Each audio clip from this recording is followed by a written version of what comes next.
Welcome back, everyone. I'm Kevin Miller, and thanks, as always, for joining me as we talk about what drives you. Everything you do and don't do today and always is a result of what is driving you. So let's get more aware and equipped. This episode, how to enjoy the delight and mitigate the danger of sugar. So we're looking at our physical wellness. Our bodies are the vehicles that house everything we drive toward. Few things drive our appetites like sugar. Definitely the case for me. We see sugar as a gift and we do honor it like we honor, let's say, wine. And like wine, it's probably not best to have it in excess, right?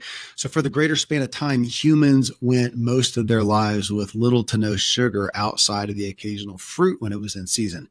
In America, it wasn't until around 1619 when sugarcane came on the scene. Well, today, as you know, sugar's added to everything. The American Heart Association recommends up to 25 grams or 6 teaspoons, not big tablespoons, but teaspoons per day. Though the average American consumes 88 grams, which is about 22 teaspoons a day. So what's best for our physical health? I mean, today, 1 in every 3 Americans has diabetes or prediabetes. Another way to look at it, I thought was interesting, is that means around 122 million Americans have a sugar-related disorder, while only 14 million have an alcohol disorder. We are sicker and bigger than ever, and sugar is just the primary culprit. So in this episode, I'm joined by Randy James, a medical doctor and functional medicine expert. And we talk about how to best view and manage sugar. Something, again, we both love as well. And we work to manage it in regards to our wellness desires. Hey, friends, on this episode, as with any, I encourage you, I ask you, I invite you. Let me know. What do you think? What's your journey with sugar and thoughts on that? Email me. kmiller@kevinmiller.co. I would be blessed to hear from you and hear your thoughts on it as well. Just to dispel the idea that we're going to come on here and totally disparage sugar. I love sugar. My thought thinking about this was, like wine. We know the old biblical story. Jesus didn't turn the water into milk. God bless him. It turned it into wine. Not a necessity. Right. Something of enjoyment, not a necessity. I hadn't thought about it like that. The story, they're at a wedding. Could you see him going, you know what, everybody's had enough wine? I think we need some good, wholesome milk, or maybe a smoothie, or That's right. just a carrot. He made a non-necessity, and I'm so grateful. I'm so grateful for whoever figured coffee out. Not a necessity, but man, it is a pillar of my joy staple during the day. And sugar, I like. Not only do I like it, I do like it and I think we'll probably get into this, in excess, which is outside of its natural form and a natural food and a certain amount a day. And sometimes I like having it in excess in my ice cream, in a donut. God bless a donut. I appreciate that, but looking at it as a gift. So there's my intro to sugar, but looking at it, and it's the same thing. Do we need it? How much? What's the better form? So there's your intro, Dr. James. There's the intro to that. How do we think about it? And is this one kind of last? Did we save sugar? I think the category is kind of last. And it's a goofy. When has anybody made... It is goofy. That's right. Because it is a carb. It is also in your almost every other food, right? It has some glucose in it. And yet we have to talk about it separately because it is... Like we would talk about wine separately from liquid. Gosh, we didn't make I guess we could make alcohol. I don't know. What do you say about it? It's not a necessity. Watch out, but we're not going to. Yeah, we didn't make it a separate. I don't know if we should. Intoxicating things, right? Yeah. How much marijuana do you do? Oh, Lord, I have no idea how to talk about it. I don't, but Colorado. Okay, well, but gosh, maybe we should. The point of having. Okay, here's why we can put that in the same sentence as wine and marijuana is because of that question. What's the number one drug on the planet? Okay, yeah. Right, like it is sugar. We just watched. I had some of my older kids watch Dances with Wolves. I loved that movie when it came out. I still like it. So it was, hey, let's watch a good classic. which dates us to say that's a classic, but we watched it, and there's the consummate scene that's in too many Westerns of the cowboy, the white man, coming over to the Native Americans with sugar. And I remember that. So we just watched this scene. So he comes over and says, here's coffee. He gave him coffee, and he's showcasing his stuff he's excited about. Gave him sugar, and the one dips his finger in it, puts it on his tongue, and goes, he's like a caveman. He's telling his other ones do that, and they get their coffee cup, and he's like, put it in. He's like dumping, sugar in there, and there it was, So at some point, we went from sugar that comes in its natural forms to somebody figured out what sugarcane. I guess sugarcane, sugar beets, and how to extract it, so we could make a cake super with sweet. 500 times the amount of sugar in a bite than anybody had ever experienced beforehand. Yeah, that it's no wonder. And everybody, well, not everybody, but if you're a parent, you remember the first kid and their first bite of ice cream. And the delight in the eyes, and it's so fun. It's such a gift. We did not, our first. Oh, you didn't? Our first biological kid, Caleb. No wonder he's so weird. No sugar, zero. I mean, we were militant. No sugar in any form. I mean, obviously he had breast milk, and then we made when he started having solid foods, we made it. So it was broccoli. It was raw. I don't know if I put salt in it, but it was raw thing.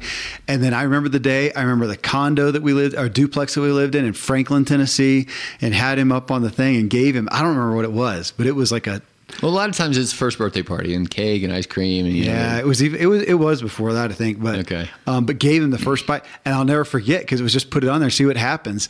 And he goes, literally made a sound. We're like, I wish we had that on video. Yeah. Of that. And so there we were, the first person who figured out a sugar cane, I guess. Well, there you go. Two examples of it's primal. Yeah. It's a gift. It's so enjoyable. I'm grateful for it. And therefore, once it is in your system, meaning in your family, in your sphere of awareness, you now have to manage it. Or like any other example of a drug, it'll manage you. And that's why we're talking about it like this, because we live in a culture where you and I would say, well, from our perspective, on the spectrum of everybody in America is overcarbed in general, is everybody on the oversugared side? Probably so. Right? Like it, probably so, that we are all imbibing in more sugar than we ought to use that moralistic kind of a word. But you can hear somebody else saying, well, so what? I mean, it's just a can of Coke. I mean, I grew up on a can of Coke a day. And I know a guy who, just not doing any sugar for like a year or whatever. And I'm just thinking, it's just, I almost get that feeling of life's too short, man. Well, I thought you said that this morning in our Friday Guys group. It just irritates you because we have to manufacture this fake abstinence. Yeah. Right? Like with wine or sugar or anything, because we don't have seasons that force it upon us. We don't have socioeconomics that force it upon us. Yeah. We don't have lack in America. We don't have lack in these areas. In almost every socioeconomic class, we don't have lack of sugar. That's true. You talked to one of the last shows, we talked about the food islands where there's places, deserts, where people literally may not be able to get a hold of a fresh fruit or a fresh veggie or something like that. That is limiting. But I can't believe it exists with sugar. And that's what equals those food deserts, is because it's fake food or fake water, theoretically, at the Quick Trip, gas station. You can fill your belly, but I should say it's nutrient deserts. It's true. Yeah. Look at the food drive. What is it? The most nutrient deficient foods. Right. They fill your belly, but shelf life. Yeah, it's the stuff you would put in your bomb shelter that's going to last like a Twinkie. The logistics of a gas station. Like they can do it that way. The grocery store has the outer aisle. Even the hot dogs in the thing, don't think that they're in there to keep them fresh. They'll stay on that roller for 100 days without molding. It's just to keep it hot and make it look good so you'll buy it. Yeah.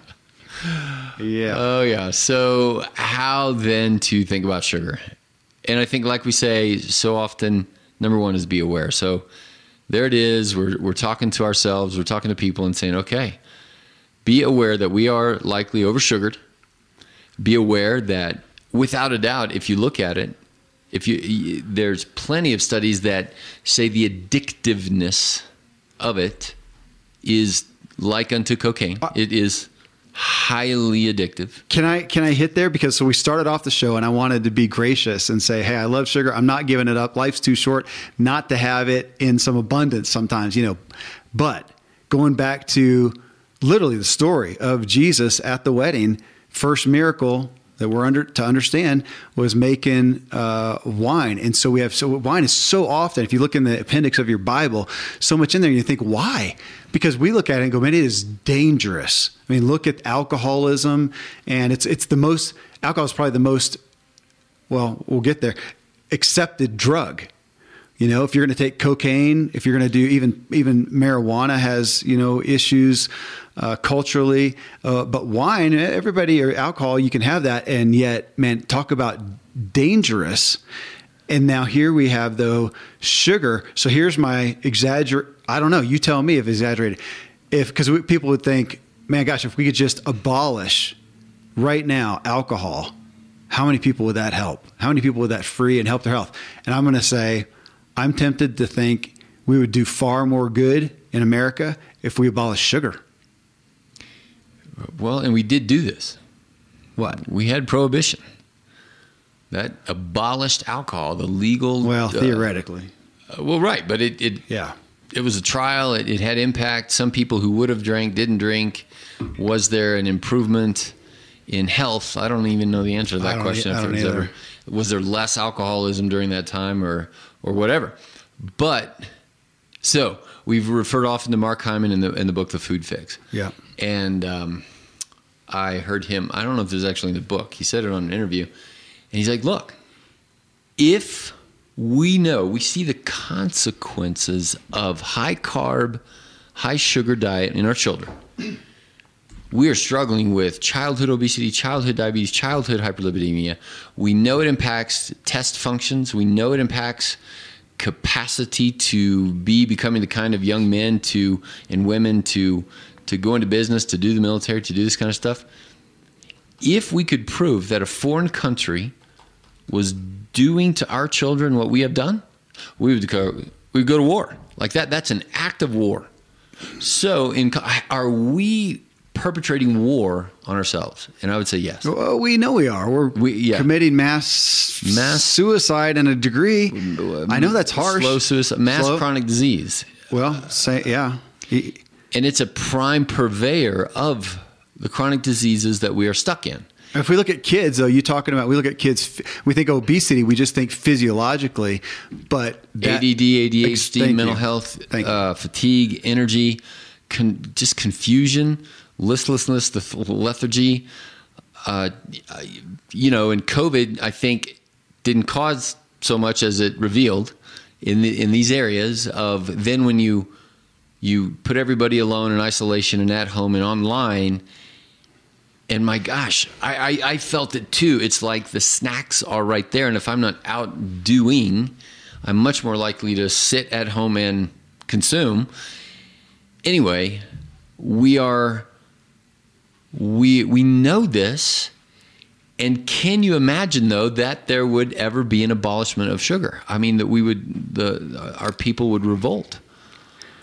It's not going to happen. And it's, since it doesn't cause inebriation, but just slow chronic illness and disease, right, we're not going to, and I don't have hopes for some. Well, and at the same time, we don't want it to because it's joyful and it's a gift and it's fun. And there's a time and a place for cake and ice cream and donuts. And there's a time and a place for not. And here we are back again to that frustration. And and it's the personal goals. Where do you want your weight? It obviously has a big thing to do with your weight, your physique, how you look, how you feel, aches and pains, inflammation, and then longevity. Because it was just I do want to pick on if it was just a life expectancy issue. And somebody said, Kevin, if you, at the rate that you're eating sugar and having wine and, cars, whatever, it's going to take 3 years off your life. 5 years off your life, 7. I wonder how many people would say, Right. That's okay. I'll die at 82 instead of 87. What would I be? Okay. But then, of course, we know that that's not the bad thing. It's the health span. It's the 30 years between 55 and 85. Exactly. How long, Kevin, are you willing to lose mental and physical capacity? And as Dr. Randy James says, linger. Are you okay to have that start? I'm 50. A lot of people are kind of thinking, hey, it's around the corner. And then have that go till your life expectancy. We're going to keep you alive till you're 87. You're going to have 20 years of lacking capacity and lingering. No way, man. Right. That's convicting. That's convicting. And unknown, because we know our grandpa, who all he ate was Hostess ding dongs and cigarettes. He actually ate them, and he lived at 87. Sharpest attack. He ran the gauntlet. He ran the gauntlet. He was the exception. I am not currently planning to hope to be the exception. Right. Is your retirement plan to win the lottery? Yeah, exactly. Exactly. I know somebody who was dirt poverty and then won the lottery, or somebody died and left them some money. So if you think that maybe you can go ahead and start planning your life around that and not do anything financially, or think you might not be the exception and do what best health practices are. Right. To increase the chance. There's no guarantee. And so yeah, then people have to go out into this American world and make decisions. And it's a colossal pain in the rear. And so we come to that question of, okay, what do we do? You right now are on... I do want to bring that up. Okay. How many weeks? This is finishing week 6. Is it fair to say it's not a no sugar diet, but you're not doing sugar because it's a... Correct. I did... So the big things on this ketogenic trial of 90 days, at which I'm halfway through, I guess, is eliminating carbs in general. And for me, that included fruit. So I just, rather than figure out which fruits I could do or this or that, I thought, you know what, rice, corn, legumes, all of those kind of things in the traditional carbs. And I also stopped fruit, stopped wine. And the one thing that I have continued to do is like that. I just swallowed some goat milk kefir. Well, there's whatever it is in goat milk, but lactose, right? So there's some carb in those kind of things. And probably still most nights have dark chocolate, 88% chocolate love. And if I do 3 squares of that, I'm feeling fairly content with it. Staying in ketosis. Staying in ketosis. Yeah. And clearly felt better. And I have to confess, I broke it one night. And I was wondering, gosh, is this going to be a downward slide, or am I going to get back into it? And it was one of those serendipitous things. It's exactly what I would say about cake and ice cream. And I chose not to feel guilty about it or feel bad. And it's because something happened. And these nights where one kid is spending the night somewhere, another kid happens to go over there, and all of a sudden we're kidless. And we're like, well... Took all your clothes off and ate sugar. Yeah. Awesome. Except for the fact that we were in our car in downtown, and we're like, we can eat wherever we want. Okay. And we went to Edelweiss. Yeah. Which, for me, growing up in Germany and all that kind of stuff was just wonderful memory lane. So had a German beer. Did you have a beer? I was going to say, yeah. And the vegetable that came out was red cabbage. And I thought, oh, great. And I took a bite, and I'm like, oh, they sweetened it. Oh. So it was super sweet cabbage. I did not appreciate the sweetness. Like it, and had a bite of something else, and noticed that my sweet palate had changed. And also noticed that in the past, 88% felt dark, and it feels sweeter. And I appreciate that. And also appreciated the fact waking up the next morning and feeling tension and puffiness in my joints again. And feeling... The blessing of pain. Am I going to be a forever no carb person? But there's the thing, though. You can get back into more sugars and carbs, and you may even get past that achy feeling or get used to it. Who knows? And can I re-engage? And what my plan would be, and this will pertain to dessert too, is fast on most Mondays and keep Tuesday and Wednesday ketogenic. And so therefore 3 days out of the week be in ketosis. Like that's a rhythm I can do. And then on Thursday, like our family really loves these rice bowls. Like last night, again, I had cauliflower rice, but everybody else had rice, and we put some shrimp and avocados and whatever. And then enjoy that on 4 days of the week. And so that's what I anticipate. But part of this 12 weeks was no classical desserts. I mean, dark chocolate's the only thing I'm doing. Well, but it's fair to say no excess sugar in the economy of whenever. No added sugar at all. Like I haven't added sugar. Okay. Well, I haven't had any fruit, and I haven't had any sweet things other than whatever 88% dark chocolate is. Okay, and I didn't do this, but we can go with the concept. I guess we could go back and say, when was sugar, I don't know if we could say discovered, but when was it used as an extract? Is that fair to say? Yeah, I mean, there's always been honey. So that extract of sugar has been around forever since honey. Honey, but not everybody had access to it, depending on where you were. Depending on who you were, where you were, you didn't have access to fruit and whatnot. So at some point we figured out, so honey, and then we figured out sugarcane. But if we go back to the primary span of time, the majority span of time, the average person is having, again. Well, even the extract, because you had, it was late 1600s, early 1700s, the, sugar plantation, sugar cane, and those kind of things started going to where, and then tea in Britain. So that was the first industrial revolution. And then they put sugar in the tea. That's the beginning of sugar. So late 1600s, early 1700s, and it began. And now we've got sugar, and it's getting cheaper, more refined, higher processed. So then let's go to the 1800s, where most of us can kind of have a concept of what that life is like in America. 1850, you go to the local country store and you buy a pound of sugar, but that is now going to last you for weeks. It's a fairly small ingredient in whatever, your tea, your cookies, a cake that you do once every quarter for somebody's birthday. That's right. And then that lasted for until 1950. Well, we read Little House on the Prairie, some of that last year, and Pa would go to the store, go 2 days away to a store and get, I can't remember all the things. I know one of them was sugar and nails. For him, nails was a big thing. Well, and Poldark, you read that. Yeah. They had some of those kind of things in there where, they had scurvy on land because they just didn't have oranges or lemons or anything. So there was that limitation in the common people.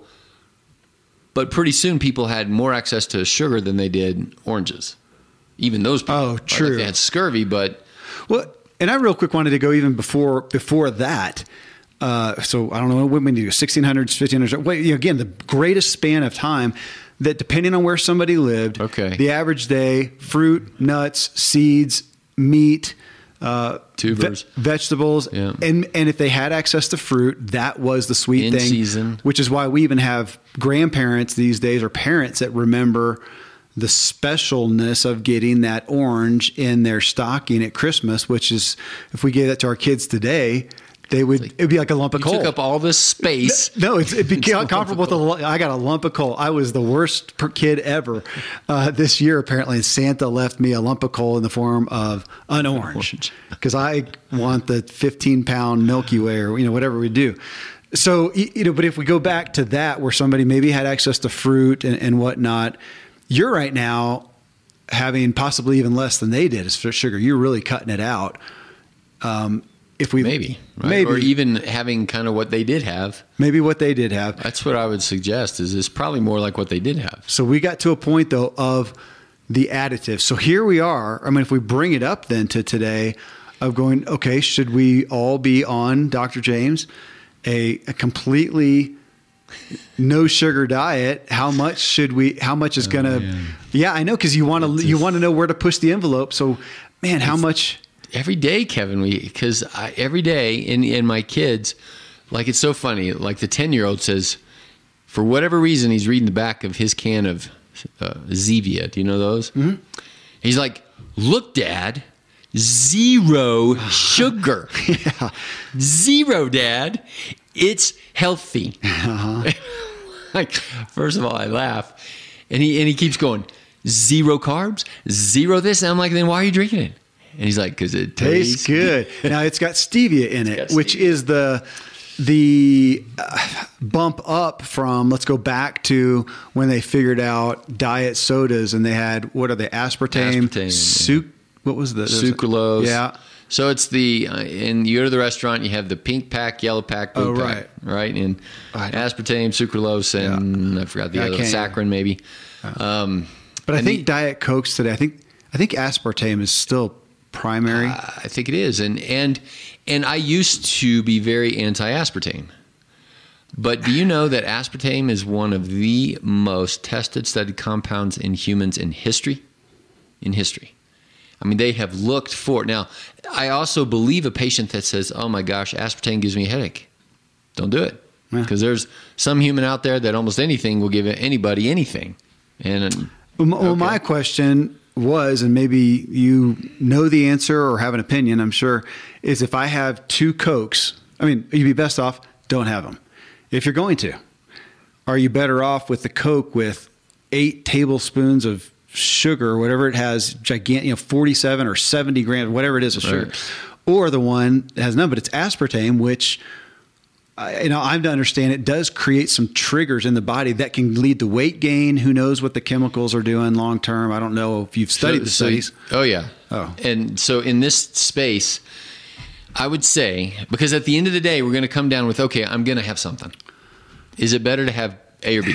And that's part of the point here. That's right. Very few people, including me, are going to leave this show and go, none, zero. I'm not going to do any sugar. I'm not going to do any artificial sweetener. I'm done with sweets. I'm just not gonna. I'm going to try to figure out, to the best of my abilities, where I feel where I put my faith in regards to what the long-term effects are going to be. Yeah, that's a great summary. I don't have to. I'm not suffering so much from immediate issues like overweightness. That's going to be the main one that people think of. If people feel like they're suffering from inflammation, aches and pains, I mean, sugar is huge. Now, I'm also not doing that much sugar. My average day, like yours, well, before your keto thing, is nothing in the morning. If we do tea and coffee, but we don't do sugar. You've never done sugar. So we get to lunch. It's usually fresh food from the night before. So today I had veggies and veggies. I had veggies. I did some dippy stuff, but veggies and guac and whatever. So not really sugar. I actually have not had my dark chocolate. I went right into this show and this, but I will. As soon as we finish this, I'm going to have some plain yogurt and I'm going to dump in there some nuts I have. Some of them are, maybe some dark chocolate chips or something like that. Go home tonight. We'll have another whole meal of, it may have some rice or some veggies or some shrimp or whatever like that. That's kind of average. And then afterwards, I'm going to have something sweet. At the least, dark chocolate covered almonds is my go-to. You say you're going to because it's Friday night? No, I'm just going to always. Oh, most nights. Yeah, most nights. I'm going to fulfill that addiction I've fed or craving or habit and have that. And so if you look at the amount of sugar, the grams, it's pretty low. Comparably. That's not the norm. So that's at the low point. So I'll say, I guess I'm obviously at the lower point America wise, but then how? On the flip side, on the high point, people wake up and they have orange juice with a Lego My Eggo or a Pop-Tart on the way to work or a coffee with sugar with sweet cream or some odd kind of creamer that has the stuff in it, and then it just never stops. Well, and so for this audience, obviously, if you dip your spoon into sugar and put it into something, or you're having fruit juice or whatever, hopefully you're aware of that. Hopefully, if you're having anything that's in a non-natural form, which juice is not a natural form. And we talked about that one, yeah. But anything if it comes in a box, a bag, a package in any way, if it's in the inner sanctum of the grocery store, you should be looking on the back and see. Doesn't mean it's healthy if it's zero, but be aware. That's a place to start, which is not a factor for you and I because we just don't have prepackaged stuff. I was never aware until this carb counting, phase of these few weeks. That's not fair. I was aware, and we just don't do sodas or juice or those. That's where you and I have drawn the line so that we can have that dark chocolate almond after dinner. Well, but now, okay, go to the weekends or whatever. I mean, normally you're consistent with ice cream. I would most often, like you, have a sweet something after dinner, and it's usually. And if you're doing ice cream, you're still doing Breyer's vanilla, the natural vanilla. It's got 5 ingredients. Yeah, it's got a decent sugar content, I assume. Probably lower than the others, but I'm sure it's high. Pretty high on the carb content. Breyer's makes a sugar free. Well, but then it's probably a chemical. It's aspartame and all of those kind of things. But just like Coke, Diet Coke, in the past I would have said Coke. Like there's the Hanson's organic soda, right? Or whatever, that theoretically organic cane sugar and organic resources, but it's still 40 to 50 grams of carbs of cane sugar. I was going to say, man, as soon as this, because not that we have to get super clinical in this, but that amount of concentrated sugar goes in your mouth, the insulin response, it jacks your body. I mean, it is in no way, shape, or form a good thing. We don't have the studies of saying, we've got them on not on alcohol, on wine. Is red wine? I mean, they try to debate whether maybe it's actually good for you. Maybe coffee's actually. I haven't seen one that actually says maybe 10 tablespoons of raw cane sugar or processed is good for you. Mainlined into your system is good for you. I would say, well, maybe if you're on the brink of starving to death, right? Coming out of the desert, or you need if you need to run away from the bear, like you never say never. Like, that one PhD patient we have from South Africa who's really into physiology. Yeah. So when you go to South Africa and if you go run an event, you'll see elite runners drink a Coke before the race. Oh. Because it's cane sugar. It's not high fructose corn syrup. It's straight up cane sugar, because in Europe and whatever else, it's just cane sugar. And is that really better? I mean, that much? It's sugar. It's glucose. You're getting ready to spend it right now. Okay. So those physiologic mechanisms, that might be, now is that true for 80 years of that runner's life, or does he get shaved 1 second off for those kind of things? Well, okay, because you're not saying it's healthy. You're saying it's maybe for performance. That's right. I can take steroids for performance. True. Okay, but back over here for health, would we ever say it's good? No. Even if you were in Africa, I mean, we had the Ethiopian elite runners at our house, and they talked about literally running down a deer or whatever type thing, running that down. And so if they need to chug a Coke to go run down dinner, it's for an end result. Yeah. Well, I was going to say the opposite. I was say it may not be the Coke in itself is not healthy. It's a performance. Yeah, but in that case, they get the deer. Otherwise, they all starve to death. Okay, but in and of itself, the Coke is not healthy. That's I would agree. But you and I have talked about this in the past too. Sometimes it's dramatically unhealthy to deprive. Okay. Well, yeah, that's back to your thing of that cake at the birthday every quarter or something. Is you said righteous word when we first met. That's a righteous cake. The problem is that we have it in some different form. That's the problem. Yeah, which give in and of myself, if it were not for the aesthetics that I care about myself, I don't want to be overweight. And performance, I want to perform, in my biking and whatever, and my brain, all these things that I want. If it was just, I would eat. I would have a donut. Myself. If all I needed to do was sit there and eat, I would have absolutely 2 donuts every morning with my coffee. I like my coffee black. I would have 2 donuts for lunch. I would have breads and stuff like that, and I'd have a sweet, piece of pie. And at night, I'd have as much as I could fit in without yakking. Pie, ice cream, cake. I love it. I used to say I don't have a sweet tooth, man. I have a sweet belly. I have a pit. And I did, man. As a pro cyclist, I pounded sugar. I don't do it now because I think it does bother me. I get bad, like that candida breath, and my wife can smell a mile away. And it just, man, I think it probably the reasons of stuff that I've got going on now. For sure. That has played a role. Yeah. And therein lies the question always. Okay, here it is. It's a gift. It's wonderful. Part of the problem, I think, in America, too, is whatever conclusion we come to on this show, somebody's going to say, oh, I'm way better than you guys. And other people are going to be, you guys are freaks. Like, that's way too restrictive. And other people are going to be like, oh, I'm disappointed that you said that cake on your birthday is okay. So this being, as you said, in one of the more, one of the most addictive drugs we have. Yes. Let's do as you do with patients and tread softly and say, wherever you are, if you hear this show and think, holy smokes, I'm doing so much, I need to stop it. What I've heard you do with patients is do what's sustainable. If you cut it out totally, chances of you... It's not sustainable. Yeah. Right. You do what you can rationally, realistically envision yourself doing and even looking forward to in the future. We talk about that all the time, Kevin. What can you look forward to? Because if we said even the way life happened with you, and you're like, you know what, I'm not going to do that ketogenic thing with you because it's not the right time. It would just be really crushing to my soul, my spirit, and whatever. And now that I'm in the middle of it, I have a looking forwardness to an evolution of the next phase of a different evolving relationship to these foods. Yeah. And there again, I think most people are not thinking that way. They're like, I just grab something and go.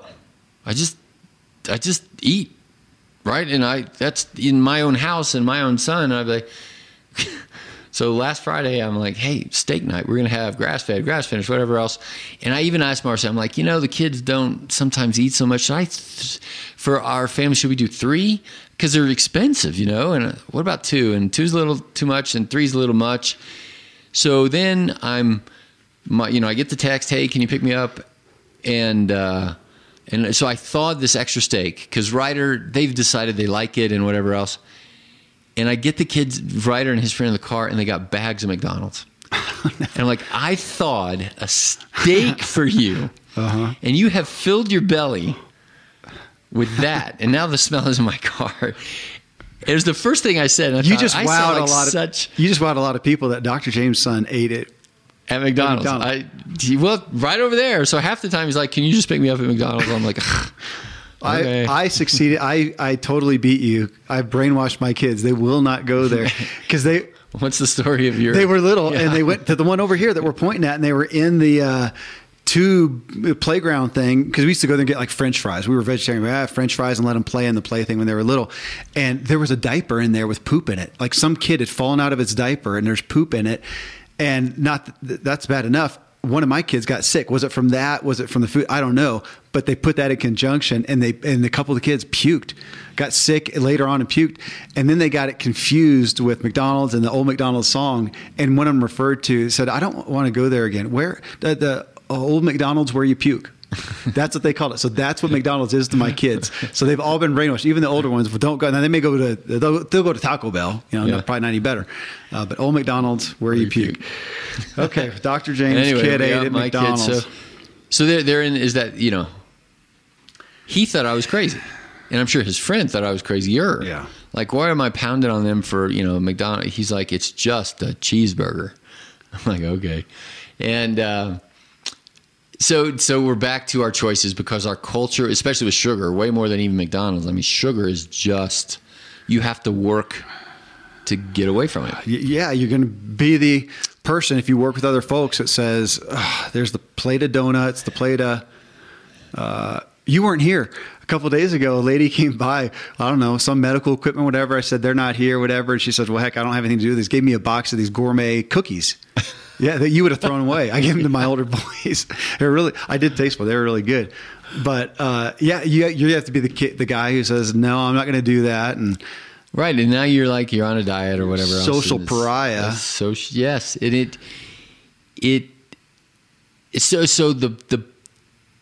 here's what I would tell a patient, like, think of sugar. So here's the bottom line awareness. From now on and forevermore, if people hearing this could think about it in the same way that, because we do use, you use cocaine in the OR. We don't really use it in our practice, but marijuana, we use medicines all the time.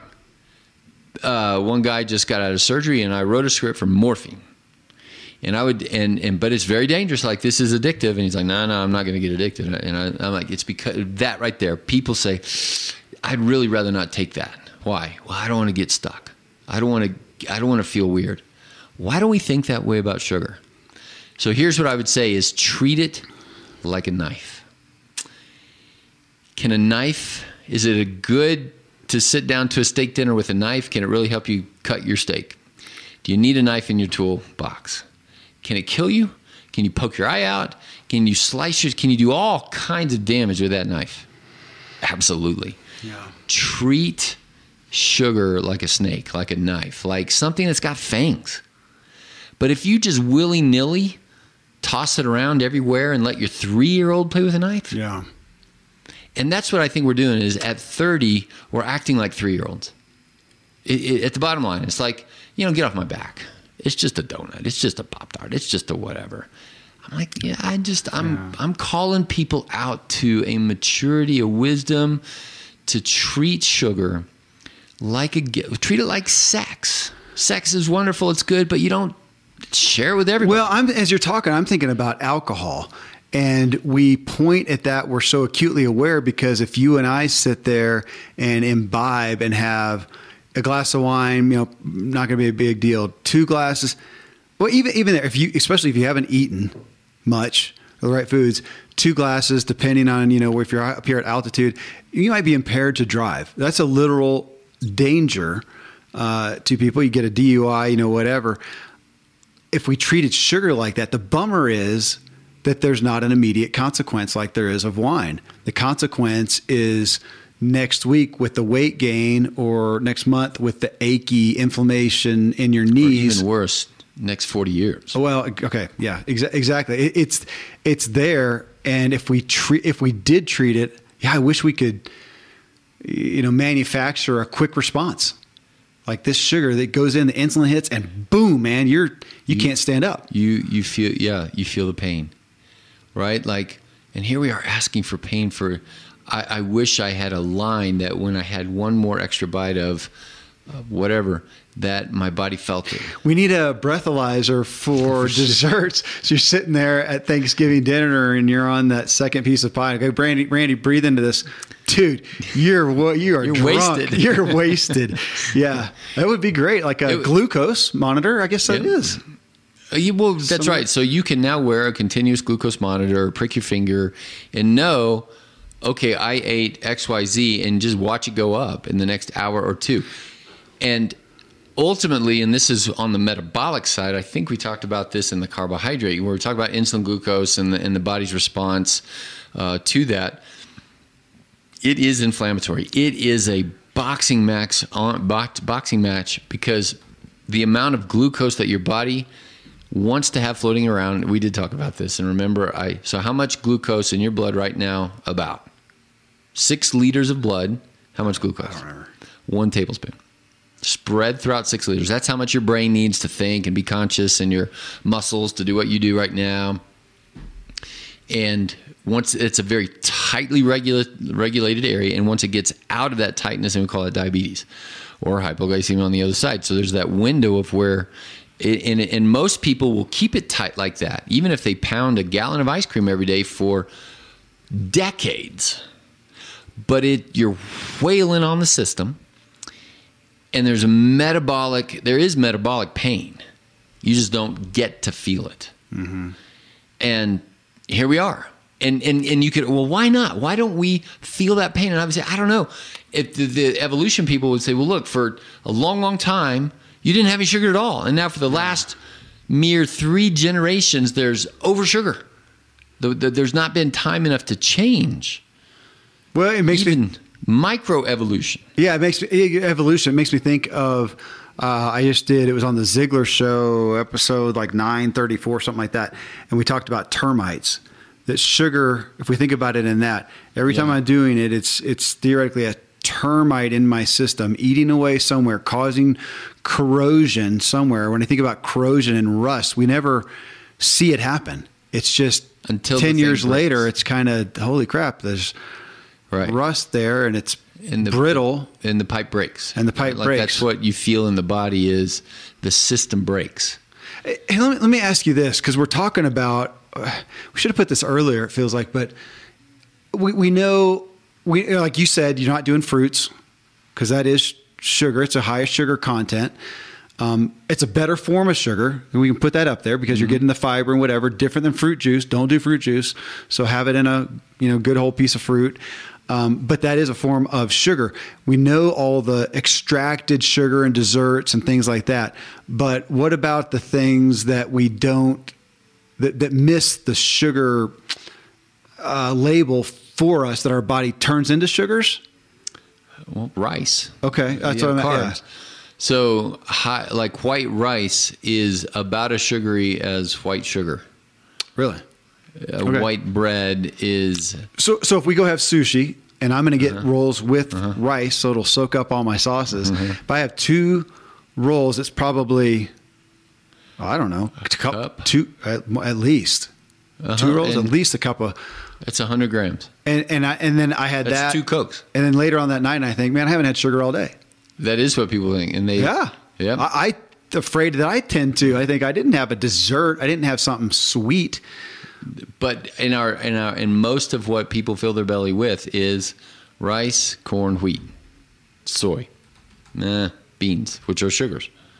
Maybe less, or maybe wrapped up with more fibers that slow down the absorption rate. Because at the end of the day, and here's why the Coke would be worse than the white rice, is because that spike of how fast the glucose goes into your bloodstream. Well, you said mainstream, or yeah, you mainline it. Yeah. Like IV it right in, so you spike high, and then how long do you stay above a threshold? So Okay. how high does it spike, and how long is that curve up underneath that threshold? And so things like Coke, straight line sugar, high peak, and it tends to prolong. Therefore, now it's cumulative. So like the kids all the time, they drink these Fantas and they drink these whatevers, and they don't get fat immediately or any of those immediate consequences. You can do that for decades. But the accumulative effect, and now here's where everybody's different. In one person, 10 years of being up there, and they're struggling with inflammation and weight and whatever in their 20s, etc. And then when we come over here to what we care about for longevity, which is heart attack, stroke, cancer, diabetes, and dementia and autoimmune are the top 5, 6. That's the cumulative effect of these spikes. I'm going to submit that sugar is the driving force. Well, and there are studies for that. If you go to different socioeconomic demographics in America, in the world, and I know that from the Native American tribes that we're involved with, and you see significant increases dietarily of more sugar, and they can track. So you can go look at that. You can go look at all the list that you just gave out amongst Native Americans, and they're higher. They're unfortunately higher amongst African Americans in America, at least. And so we can see the demographics and the dietary lifestyle trends, right? Yeah, and the mega trends. Yeah. That's blue zones. That's right. And there's so many factors: the food deserts, the socioeconomic, the way that people eat, what is considered loving and gifting, and caring in families. Yeah. And I just wanted to point out too, because you said something about what you just said a second ago. One person's propensity for deterioration next to somebody else's. When we look at, as I was just talking, like Native Americans, their sensitivity is so much higher. Sure. And so I think that's why, to single out, because it feels unpolitically correct, but it's just stats, African Americans as well. It's not maybe because of how they're living today, but it's because of what happens socioeconomically. Metabolic sensitivity is much higher. That's right. Those who, and to quote Gary Taubes, you can't use this word anymore either, but those who simply fatten easily. Yeah. You and I aren't in that category. Me, probably less than you. Apparently. Jerk. Right. Like, well, that's not fair. And it's genetic. It's a whole lot of complexity built in there. And then on one hand, it just is what it is. Yeah. Right. Like you're either a dark skinned person, you don't have to worry about the sun, or a light skinned person. You got to wear a hat. And you would never look at somebody and say, well, you jerk, I have to wear a hat and you don't. Yeah. So culturally, that is just where we are. So I would treat it like a gift that's a knife. So then make a decision like you do a knife. You say, I'm going to put it in the knife block in the kitchen. I'm going to put it in my toolbox. It never goes on your coffee table. And it is a treat. That is, for folks here, that's one of the ways we've helped monitor it. It gets harder with the kids older, but with our younger kids, for the most part, sweets are on S days, Saturday and Sunday. The other days, it's just not. And then you get into cultural stuff and parenting stuff, and yada. I know it's a big mess, but we're talking about true life and whatever your goals are. We have, every family's going to have rules on all these things, and we should. Yeah. And it should be different. And so So then the question is, okay, like Diet Coke, and what are you going to choose? And did you resolve that? I currently, the only time I have Coke is probably 3 times a year we would go out to a movie, and I would choose Diet Coke. Yeah. I prefer the taste. Would I choose it for the sugar? Well, you're not saying health-wise. I'm asking health-wise right, no, because I do too. Because the regular Coke, I literally just can't handle it. It's just too syrupy sweet. Yeah, I agree. So I like the bitterness of the other. Yeah. So that's a taste preference. That's not a health preference. Right. If you're going to be, hey, I'm going to drink a Coke a day. I enjoy the caffeine. It's my vice. It's what I'm going to do. I used to lean towards Coke, and now I probably lean towards Diet Coke. If somebody's not aspartame sensitive. And the debate has raged. Well, but you're still saying it's a vice. It's not for health. Say you're doing it because that's my addiction. The less bad. Now we're choosing what might be less bad. I would rather you were addicted for your caffeine to tea or coffee. True. If you needed to wake up, I'd go with green tea. Well, right, as another vice for the fact that you shouldn't need it to wake up. True. But if you like the flavor and all that. Saying that, okay, everybody hear that as two guys who never go without it. Every day. Yeah, exactly. Now, to wake up. That's right. Because I know if I don't have coffee, I'm fine. Yeah. At least to this point. And so I enjoy the coffee, but I enjoy tea too. And that's been great in terms of staying hydrated. Is your tea all caffeinated? The green. Right. So think of coffee. Like what you just had, what you have right now? That's herbal. Oh. So think of coffee as 200 milligrams about of caffeine, and a cup of green tea would be about 150. Oh. And then, or black tea would be about the same as coffee. Green tea about 150. Gosh, we should do. Maybe there is another show. Alcohol, liquids, caffeine. No, what do you call it? Drugs. Yeah. Alcohol, caffeine. Is that fair? Marijuana. Yeah. How do we? I don't know. I don't. You folks can tell us. Right. Email me. What is one person asked the question? Yeah, it's you can go to my website kevinmiller.co and there's a contact form. Literally, maybe I'll put it online and ask that question on if that's Facebook. Relevant. I don't know if there's not enough usage. Right? Of do it. People even wonder that? I don't know, or do they just know? Well, you get I don't have too many people asking me, what do you think about marijuana? Should I, shouldn't I, whatever. They've already made their decision, right? They've already made their decision on meth and cocaine. Like you said, if you're going to sit there and have anything you want and have 2 donuts, I would really like to try cocaine. Really? Well, why not? I mean, it's supposed to make you feel euphoric. I just like the taste of alcohol so much. I just go, I guess so. I've never tried it. Well, maybe we should what's do the it. Difference, right? Like if we could do a live show after taking like Tim Ferriss, we can experiment on ourselves, videotape mushrooms and marijuana. If there wasn't a consequence, the only reason we talk about an immediate consequence. Yeah, that's because there's a legal consequence. Because we can sit here and have donuts, and it's just that the consequence doesn't show up for a while, and it's perfectly legal. Yeah, as is alcohol. That's right. As is marijuana. Okay, maybe. Right. So if I'm going to have dessert now, is there a healthy way to have dessert? And then we're back to righteous cake and ice cream. That there's like when I break this ketogenic fast, it's going to be the week of Thanksgiving, and I'm going to have pumpkin pie. Mm-hmm. Now it's going to be interesting to see because I'm going to have a reaction to that. I'm going to check my blood and all those kind of things. So it's a little bit experimental. Yeah, I wonder if you'll get kind of gagged out quicker, max out quicker. I would assume. Well, when I did this German restaurant, I did. Yeah. It's like fuller, faster, felt off, didn't feel appreciative as much as I would have. So I'm really working on trying to curb the amount I eat at a time. Yeah. But like I said before, the taste, the sweetness has shifted, and so now the darker chocolate feels more desserty. So from now on and forevermore, theoretically, I can be super satisfied with 88%.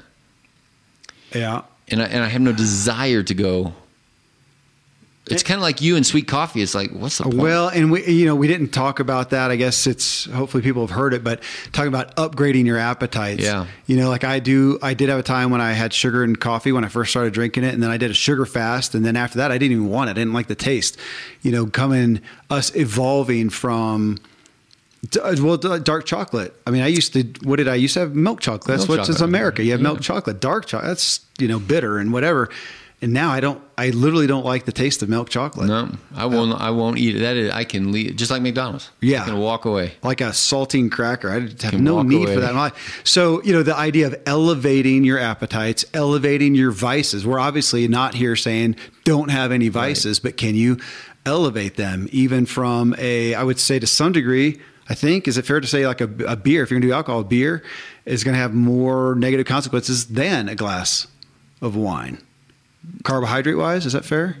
Carbohydrate wise, sure. Yeah. Okay. Well, again, we can look at all these things and go, how can you? Then we would say, Kevin, you need to keep upgrading and do vodka. Along those lines, there's calories wise and stuff. Yeah, I guess you're right. Yeah. Go to 200 proof something, and then you only need a thimble, and you're done. See, the Russians figured this out. Vodka.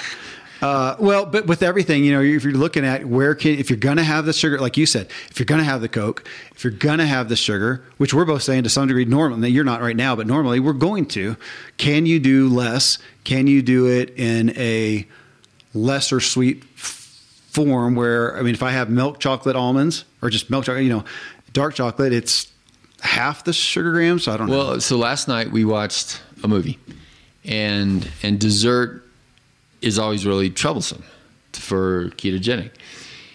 So I have my, 3 little inch squares of 88% whatever, and you want a little something more. And so last night, I didn't know this, but Marcy had given herself and Ryder a keto cup, which is a Reese's cup, but it's a ketogenic. It's, keto anything these days is still very high carb. Yeah. Right? It's very hard to be keto if you go to $100 a pop. And it's $100 a pop. But Ryder's like, yeah. He gave it to me. I'm like, oh, thank you. And he's like, that is not good. And Marcy gave it to me too. I don't know if she thought it was not good or she was full. But I was like, oh, extra. And I stayed in by this morning. So, I'm now tempted by 3 squares and a keto cup. Yeah. But no kidding, those keto cups are $1 a piece. Yeah. Yeah. For some reason on that, when I've done no sugar, whatever, the best I get at Natural Grocers where it's just literally peanuts pressed through the thing. It fulfills that a little bit. Fulfills like that sweet nut butter? Sugar. Yeah. Well, Yeah. peanuts are quite sugar laden. Are they? Yeah.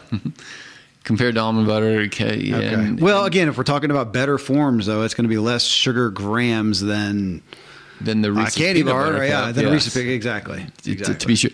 Oh, and I would never eat a Reese's peanut butter cup, but I love taking my 88% with my almond butter. Oh yeah, that is key. So thank God. What a blessing that you have elevated appetite. So yeah, again, back to that thing of as people hear this and you're thinking about your decisions, be careful of what's sustainable. We're talking about an addictive thing, and if you're whatever amount you're doing, if you cut it too much, maybe you can do it. Feel deprived. If you can, more power to you. But if you need to step it down, if you need to upgrade it, I think it starts with your awareness. Yeah. And then I would also, and we did this on the carb show, I would argue everybody ought to try to get into 90 days of ketosis. It will change your taste buds. It will change the way you think. It will change your perspective. And then from your new perspective, keep your tools sharp, keep them in the toolbox, bring them out when it's time. And I'm anticipating Monday, Tuesday, Wednesday being ketosis and having ice cream once a week. Yeah. Well, we back to that, the book or whatever, we crave what we consume. The more sugar you do, the more you'll crave. Say that again. We've said that a couple times, but people don't believe that. I struggle with it because here I am 6 weeks in, and at 6 o'clock at night, I still crave a glass of wine. Oh, yeah. I'm 6 weeks in of not.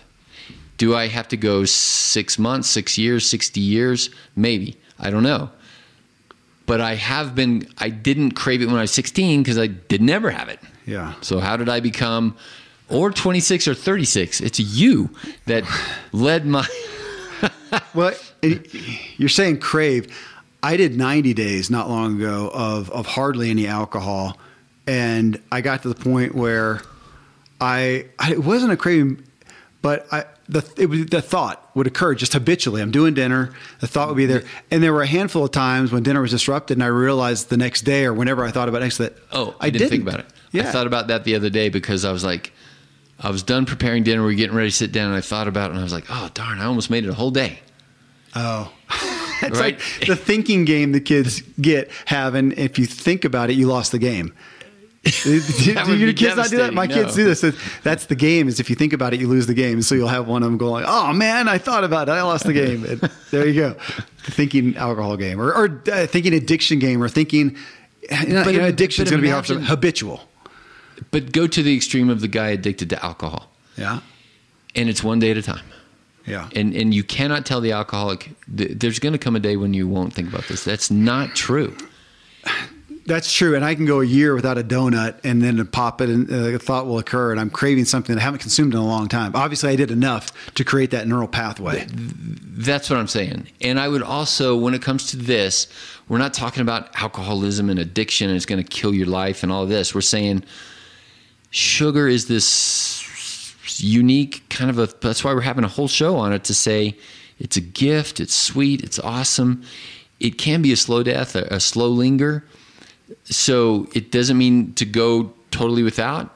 You do tend to consume or crave what you consume habitually. So get the awareness in your head. Think about this. Talk with your family or yourself. Make a decision and then live accordingly. Well, friends, thanks for driving with us on this topic of sugar. Again, got some thoughts on what we shared, some questions, some concerns? Let me know. Email me at kevinmiller@kevinmiller.co. This is one that is, oh my gosh, it's a struggle for all of us. It's a struggle for me every single day to deal with sugar and that appetite I think I'll always have. Yeah. Friends, I hope this episode helps you drive further and most of all, helps you enjoy the ride. Thanks so much for joining me on this journey. I look forward to meeting you in the Drive Tribe community for ongoing discussions about each episode. You can subscribe to the Drive Drop newsletter for weekly updates. Find it all at kevinmiller.co, along with all our social media and video clips. Until next time, I hope this episode helps you drive further and enjoy the ride.